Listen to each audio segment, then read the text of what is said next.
नमस्कार, हरियाणा की आवाज में आपका स्वागत है। मैं हूं आपके साथ केशव कुमार। ये डगर नहीं है आसान, ये लड़ाई नहीं है आसान, क्योंकि परिस्थितियां मुश्किलों से भरी हैं। हालात रुकने को मजबूर कर रहे हैं और रुकना इसलिए जरूरी है क्योंकि लगता है कोरोना ने फिर से जैसे दस्तक दे दी है। और इस बार दस्तक ऐसी है जिसने एक साथ देश को सोचने को मजबूर कर दिया है। अब की बार कोरोना की आवाज 7 समुद्र पार के देश दक्षिणी अफ्रीका से आई। दरअसल दक्षिणी अफ्रीका में मिले कोरोना के नए वेरिएंट ओमिक्रॉन को लेकर खतरा बढ़ता जा रहा है। यह डेल्टा वेरिएंट से कहीं ज्यादा खतरनाक है और मल्टी म्यूटेशन के साथ इसमें शरीर के इम्यून सिस्टम को धोखा देने की भी क्षमता है। इन तमाम परिस्थितियों के बीच प्रधानमंत्री नरेंद्र मोदी ने कोरोना और वैक्सीनेशन की स्थिति को लेकर एक उच्च स्तरीय बैठक की है। पीएम मोदी की अध्यक्षता में यह बैठक ऐसे समय बुलाई गई है जब अफ्रीका में मिले कोरोना के नए वेरिएंट ने चिंता को बढ़ाकर रखा है। दक्षिणी अफ्रीका में मिले मल्टीपल म्यूटेशन वाले कोविड वेरिएंट को लेकर दुनिया भर के देश अब डर गए हैं, लेकिन इसे लेकर हमारा देश कितना तैयार है, हमारी सरकारें कितनी तैयार है, हमारा स्वास्थ्य अमला कितना तैयार है, हमारे स्वास्थ्य कर्मी कितने तैयार हैं, यह बड़ा सवाल है। और प्रदेश में कोरोना का आंकड़ा क्या कुछ कहता है, यह भी हम आपको साथ साथ बता रहे हैं। हालांकि वैक्सीनेशन पुरजोर तरीके से आगे बढ़ रहा है। देश भर में वैक्सीनेशन का आंकड़ा 121 करोड़ को पार कर चुका है। तो वहीं रोजाना औसतन 90,000 के आसपास दूसरी डोज प्रदेश में भी लोगों को लगाई जा रही है। देश का आंकड़ा आप देखिए, 24 घंटे में 8,318 नए केस आए, 465 कोरोना के मरीजों ने अपनी जान बीमार होने के चलते गंवाई। रिकवरी भी अच्छी खासी है, 10,967 मरीज रिकवर भी हुए हैं, अपने घर भी लौटे हैं। लेकिन 1,07,019 एक्टिव मामले अब भी पूरे देश में हैं। इसके अलावा 3,39,88,000 से ज्यादा मरीज रिकवर हो चुके हैं और ये 4,87,933 मरीजों को कोरोना उनकी जान ले चुका है। वैक्सीनेशन पुरजोर तरीके से आगे बढ़ रहा है, 121 करोड़ को पार कर चुका है। यह हमारा आज का मुद्दा है। हमारे आज के सवाल है कि हमारा स्वास्थ्य ढांचा क्या कोरोना की नई लहर से निपटने के लिए तैयार है, और सरकार को क्या फैसला लेना चाहिए। क्या देश पाबंदियों के लिए भी तैयार है, क्योंकि पाबंदियां निश्चित तौर पर अर्थव्यवस्था के चक्के को धीमा जरूर करती हैं। इस नए वेरिएंट के लिए सरकार और स्वास्थ्य अमला कितना तैयार है। क्या इंटरनेशनल फ्लाइट्स पर एक बार फिर से रोक लगाने का समय आ गया है, खासकर उन पर जो अफ्रीकाई कॉन्टिनेंट से भारत आती हैं। म्यूटेशन होता कोरोना आखिर कब तक कहर बरपाएगा, यह भी बड़ा सवाल है। या फिर यहां पर उन डॉक्टर्स की, एक्सपर्ट्स की राय मानी जाए कि अब हमें कोरोना के साथ ही जीने की आदत डाल लेनी चाहिए, बड़े सवाल हैं। और सरकार की जो तैयारियां हैं उससे आप कितना सहमत हैं। आपके आसपास का क्या कुछ माहौल आपको ऐसे समय में दिख रहा है जब पूरी दुनिया कोरोना के कहर से जूझ रही है। क्या कुछ आपका इस मुद्दे पर मानना है, आप अपनी राय हम तक पहुंचा सकते हैं, अपनी बात हमारे साथ साझा कर सकते हैं।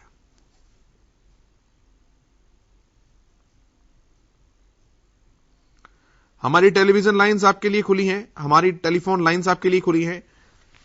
आपकी टेलीविजन की स्क्रीन पर लगातार नंबर्स फ्लैश हो रहे हैं। आप इन नंबर्स पर कॉल कर सकते हैं और अपनी बात, अपनी राय, अपने विचार हमसे साझा कर सकते हैं, हमारे तक पहुंचा सकते हैं।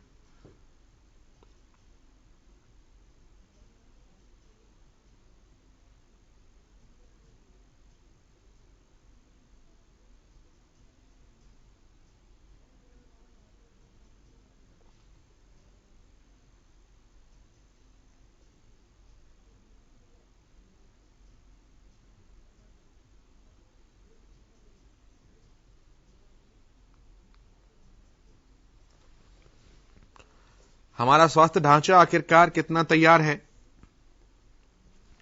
सरकार को आखिरकार क्या फैसले लेने चाहिए।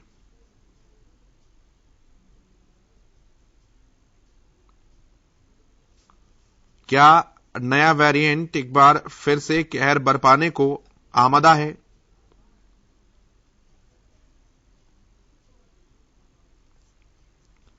क्या इंटरनेशनल फ्लाइट्स पर रोक लगाने का समय एक बार फिर से आ गया है। ये म्यूटेशन होता हुआ कोरोना आखिरकार कब तक अपना कहर ऐसे ही बरपाता रहेगा। इन तमाम सवालों के जवाब हम तलाश रहे हैं। इस मुद्दे पर आपकी क्या राय है, आपके क्या विचार हैं?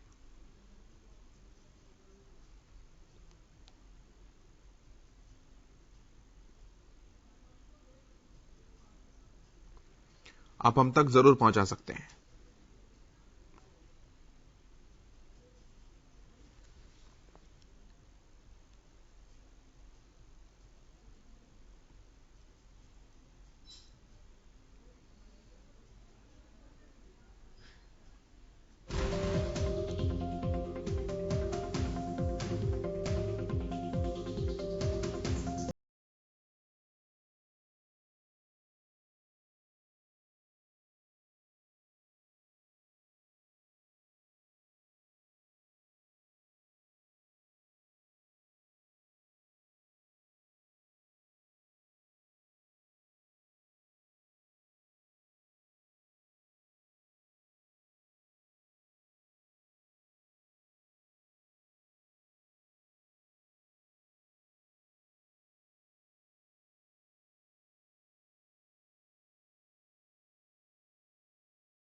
यह डेल्टा वेरिएंट से भी कहीं ज्यादा खतरनाक बताया जा रहा है और मल्टी म्यूटेशन के साथ इसमें शरीर के इम्यून सिस्टम को धोखा देने की भी अच्छी खासी क्षमता है। यानी कि हमारी बॉडी की, हमारे शरीर की जो प्रतिरोधक क्षमताएं होती हैं, जब बाहर से उसमें कोई भी उस तरह का माइक्रोब प्रवेश करता है जो कि हमारे शरीर के लिए हानिकारक है, तो उस जीवाणु की पहचान हमारा शरीर कर लेता है। लेकिन ये जो ओमिक्रॉन वायरस है, ये ओमिक्रॉन वायरस जो है हमारे शरीर की उस बुद्धिमत्ता को भी मात दे सकता है जो कि इस तरह के जीवाणुओं की पहचान करती हैं, जिससे हमें बीमारी का खतरा बढ़ता है। यानी कि ये शरीर में प्रवेश अगर कर गया तो किसी प्रकार की एंटीबॉडी इस पर काम नहीं करेगी, क्योंकि एंटीबॉडी पहचान ही नहीं कर पाएगी कि शरीर में आखिरकार ओमिक्रॉन वायरस है कहां पे।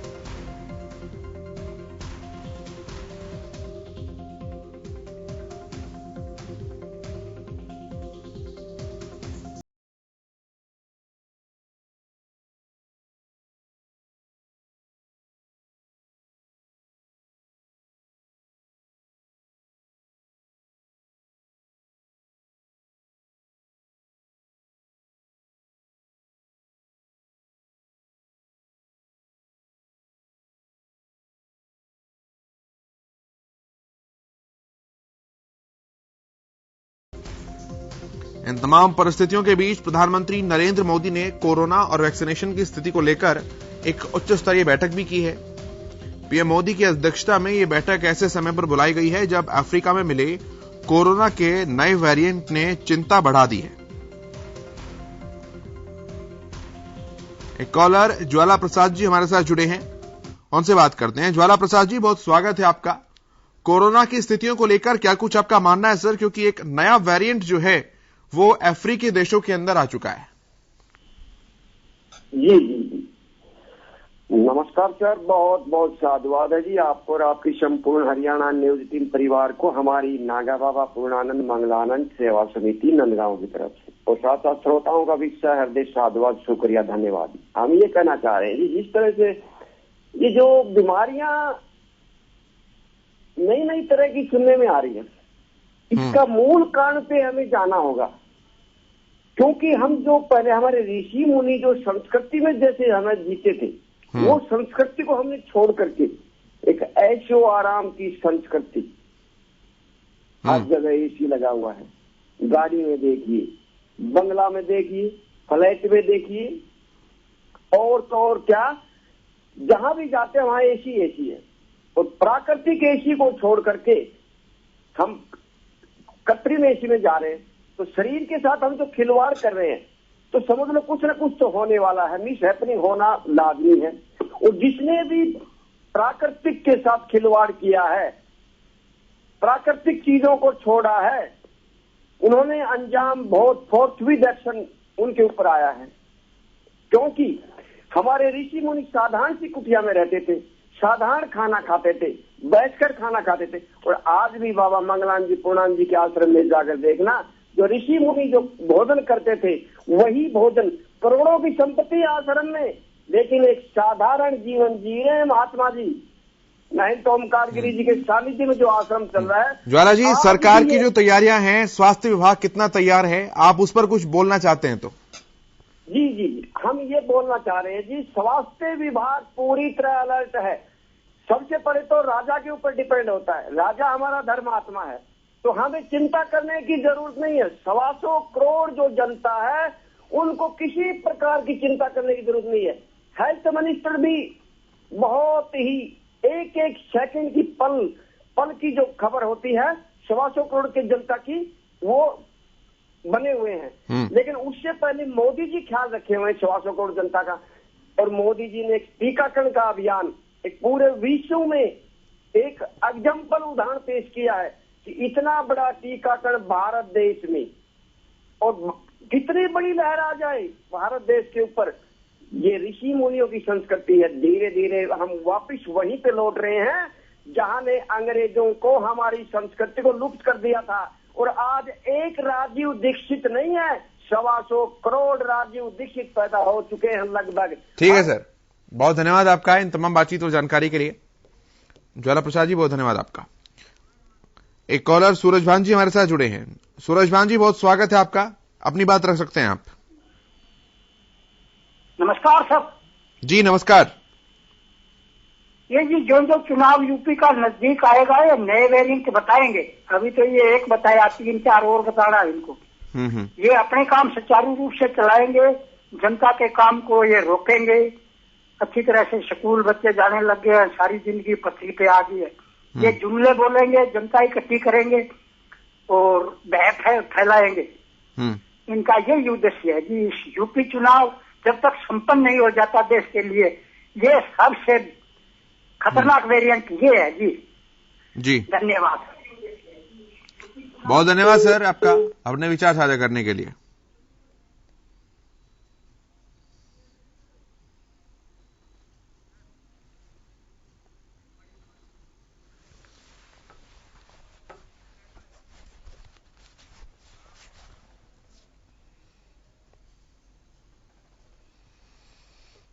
और एक बड़ी खबर इस बीच आ रही है, बड़ी खबर का रुख कर लेते हैं। बड़ी खबर लोहारू से है, जहां पर कृषि मंत्री जेपी दलाल ने हलके का दौरा किया है। कृषि मंत्री जेपी दलाल का हलका है लोहारू और वो वहां का दौरा करने के लिए पहुंचे हैं। दौरे के दौरान लोगों की समस्याएं जो हैं वो कृषि मंत्री जेपी दलाल ने सुनी है।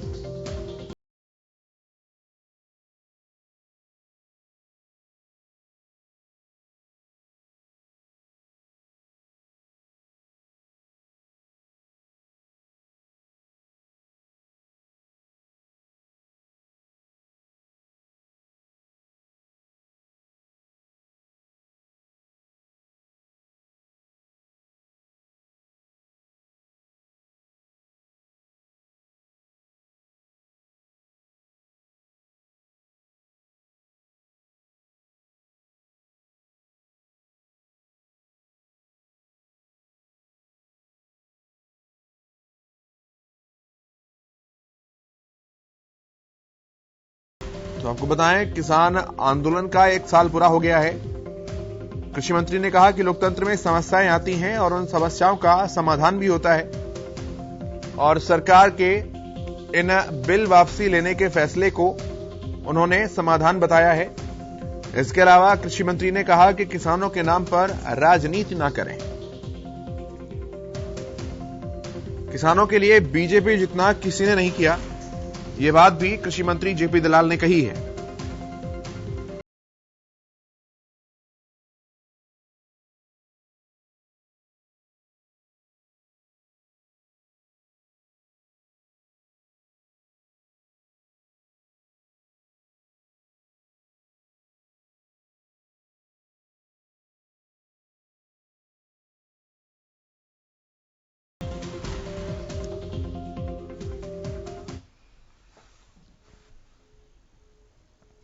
चलिए अपने मुद्दे का रुख करते हैं और बात करते हैं कोरोना के नए वेरिएंट की और हमारी स्वास्थ्य सेवाएं जो हैं वो किस तरह से तैयार हैं इसे लेकर। चेन्नई से कॉलर प्रेम जी हमारे साथ हैं। प्रेम जी, बहुत स्वागत है आपका, अपनी बात रखिए। नमस्कार सर। जी नमस्कार सर, मैं बोल रहा हूं कि देश तैयार तो हो रहा है पहले से, और दूसरी लहर में भी, तीसरी लहर में भी। सबसे बड़ी ये राजनीतिक पार्टियां जो अभी भी इतने 2-2 लाख आदमी, 1-1 लाख आदमी इकट्ठे करते हैं, और उसके बाद अब सबसे बड़ी देखिए, आप बोलते हैं इंटरनेशनल एयर फ्लाइट के लिए कि क्या होना चाहिए। पुतिन साहब 6 तारीख को यहाँ आ रहे हैं, उनके देश में सबसे ज्यादा करना फैली हुई है। तो सर, सबसे पहले सरकार को तो ये चीज पर सोचनी चाहिए। दूसरा, करना के जिसको सेकंड डोज नहीं लगे, उसके लिए भी बहुत से दर्शक बोल रहे हैं कि हमको सेकंड डोज का नोटिस आ गया कि आपको सेकंड डोज लग गई। तो सर, ये कहीं ना कहीं गठलबाजी जो है, ये बीच में सरकार की तरफ से है या सरकार के नुमाइंदे जो उसको देख रहे हैं उनकी तरफ से है। कितनी बड़ी कमजोरी है सर ये, जिसको 1 टीका लगा नहीं लगाए, 2 टीके लगे कि नहीं लगे, उनका कंफर्म कर दिया, उनको सर्टिफिकेट दे दी गई। क्यों? कि बढ़ावा देना है कि हम 100 करोड़ से पार हो गए, हम 121 करोड़ लोगों को लगा दिए टीके। तो सर, ये सब चीजों पर अपना नाम कमाने से फायदा तो ये नहीं है। ग्राउंड लेवल पर जाके उनको देखना चाहिए कि रियल में लगे कि नहीं लगे। आज हम भी बोल देंगे कि हाँ, इसके लिए चौकन्ना होना चाहिए, हमें मास्क पहन के जाना चाहिए, हमें दूरी रखनी चाहिए, लेकिन खुद दूरी रखते हैं कि नहीं, जो नेता बोलते हैं उनको सोचना चाहिए। जो एडवर्टाइजमेंट इतना दे रहे हैं, दिन भर इतना कर रहे हैं। आज देखिए, जेवर हवाई अड्डे पर 2 लाख आदमियों की भीड़ इकट्ठी कर ली सर, वहां मास्क है कहीं पे? क्या वो थर्ड से ही मतलब है? सेकंड से मतलब नहीं है, थर्ड से मतलब नहीं है, नया वेरिएंट आ गया उससे मतलब नहीं है। अब ये बोल रहे हैं 15 तारीख से, उड़ान मंत्री जो बोल रहे हैं कि 15 तारीख से हम खोल देंगे, तो पुतिन साहब जो आ रहे हैं वो कहाँ से आ रहे हैं साहब? अभी हमारे प्रधानमंत्री साहब घूम के आए वहाँ पे, तो वहाँ पे देश में भी वहाँ पे 800 विमान उतरे हैं दूसरे देशों के, उनके कोरोना करने का। तो सर, क्या है कि धरातल पर कोई काम नहीं हो रहा है, खाली अपना नाम करने के लिए कि हम ये कर रहे हैं, हम हॉस्पिटल बना रहे हैं। कोई एक सरकार दूसरी सरकार को ओलमा दे रही है कि तुम्हारे पास ऑक्सीजन नहीं है, तुम्हारे पास बेड नहीं है, तुम्हारे पास ये नहीं है, जनता का कोऑपरेशन नहीं है, ये सब बातें बोल रही है। खाली एक दूसरे पर लांछन लगाया जा रहा है। रियल में काम तो कुछ हो नहीं रहा है। काम खाली पार्टी को प्रोत्साहन दे रहा है कि कोई भी राजनीतिक पार्टी हो, वो एक अपना ही रोटी सेकने में लगी है, इलेक्शन करने के दौरे लगा रहे हैं, शिलान्यास उद्घाटन कर रहे हैं। सर, सब चीजों में उलझा के लोगों को रख दिया गया, न कामकाज है या न कुछ है। हम इतने गरीबों को बांध दिए, तोहफे दिए जा रहे हैं क्योंकि इलेक्शन आ रहे हैं। बस कहीं किसानों का मुद्दा वो हल नहीं हो रहा है, कोई चीज हल हो नहीं रही है। करना और आ जाएगी तो और मारे जाएंगे। यही कहना है सर। बहुत धन्यवाद सर, अपने विचार साझा करने के लिए बहुत धन्यवाद आपका। एक कॉलर अश्विनी जी हमारे साथ जुड़े हैं। अश्विनी जी, बहुत स्वागत है आपका, अपनी बात रखिए सर। नमस्कार सर, सबसे पहले तो आपको सर। जी नमस्कार सर, मैं ये बताना चाहूंगा सर, जब हरियाणा में कोरोना की दूसरी लहर आई थी सर, उस टाइम पे हमारा हेल्थ का सिस्टम सारा डगमगा गया था सर। हमारे मेडिकल हॉस्पिटलों में स्टाफ की बहुत कमी थी सर। इस बात को अनिल विज ने भी माना था सर, और इन्होंने कहा था कि हम रेगुलर भर्ती करेंगे सर। और सर, ये दुख की बात ये है कि सर तीसरी लहर आने वाली है, और आज तक हरियाणा गवर्नमेंट पे हेल्थ डिपार्टमेंट की से भर्ती नहीं हो पाई, चाहे वो लैब टेक्नीशियन हो या फिर ऑपरेशन थिएटर टेक्नीशियन हो सर, या स्टाफ नर्स हो सर। आज तक एक भर्ती पूरी नहीं कर पाई हरियाणा गवर्नमेंट सर। हम ऐसे कहीं किसी लैब नहीं लड़ेंगे सर। ठीक है सर, बहुत धन्यवाद अश्विनी जी आपका।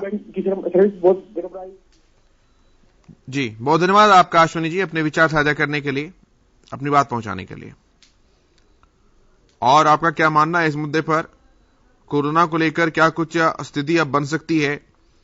क्या भारत ने अपनी पहली और दूसरी कोरोना की लहरों में जो तकलीफ झेली है उससे सीख लेकर क्या कुछ नई ऐसी तरकीबें हैं सरकार के पास, व्यवस्थाएं हैं कि इस बार अगर कोरोना आए, तो वैसा कहर ना बरपा पाए। तो सरकारें कितने तैयार है, हमारा स्वास्थ्य विभाग कितना तैयार है, आपको इस मुद्दे पर क्या लगता है, आप अपनी बात हम तक रख सकते हैं।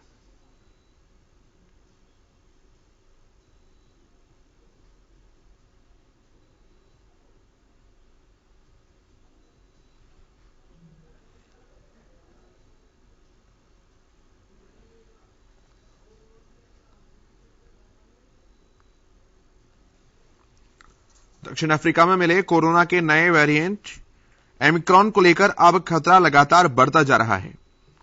हालांकि दुनिया ने आगाह तो भारत को डेल्टा प्लस के लिए भी किया था, लेकिन डेल्टा प्लस से एक बहुत अच्छी लड़ाई उसके ना आने से पहले ही भारत ने की है, जिसका कारण है कि भारत में वैक्सीनेशन जो है वो एक अच्छे खासे स्तर पर हुआ है।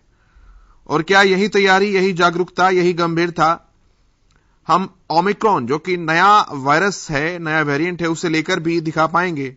बड़ा सवाल है।